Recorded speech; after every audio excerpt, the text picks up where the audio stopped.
What's up, Gladers? I'm Kyle Peck, and this is Cyrex Productions. It's time to say goodbye to our next young adult film series, as these heroes are on a fiery race towards a cure in its third and epically wicked conclusion. This is my review of the dystopian science fantasy adventure, Maze Runner: The Death Cure. Oh, and you have been warned with a possible spoiler warning.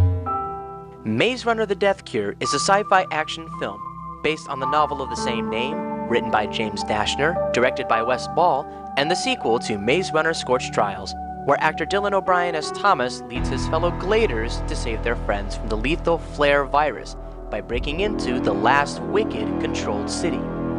For those that have kept up with the first two mazes, The Death Cure brings in some much needed closure, with some thrilling action sequences and surprising key performances, but anyone coming into the trilogy for the first time will find many overwhelming headaches, both in plot and character development. This is mainly because all the characters now carry personal baggage that shifts the film's tone to boring melodrama, losing the elements of mystery from the first two films and the contrast between who's good and evil. The runners that risk all to save a friend, or the wicked doctors trying to cure the human race from a virus. These problems, along with the bland relationship between actors Kaya Scotolario's Teresa and Thomas, and how it's okay that a stealthy mission turns into a bloodbath between the Wicked Corporation and the flare-stricken people referred to as Cranks, led by Walton Goggins as Lawrence, are why this film goes into senseless territory. On the flip side, the surprising key performances mostly come from Will Poulter rebounding as the now stupidly alive, but like'll be tough, Gally, and Rosa Salazar as the healthier and rising adrenaline rush heroine, Brenda. Aside from that, many of its supporting cast either give lackluster executions of their characters or are just missing, which include Nathalie Emmanuel and Jacob Laughlin having one or two scenes of screen time, and the supporting cast that comprise the stiff conflicts between Wicked and the Resistance faction, Right Arm. As for its main cast, Dylan O'Brien has transcended into terrible leading material. Kaya Scotolario's character arc plays out like a Kristen Stewart Twilight copycat. Thomas Brody Sangster has the most positive dramatic highlights as Newt.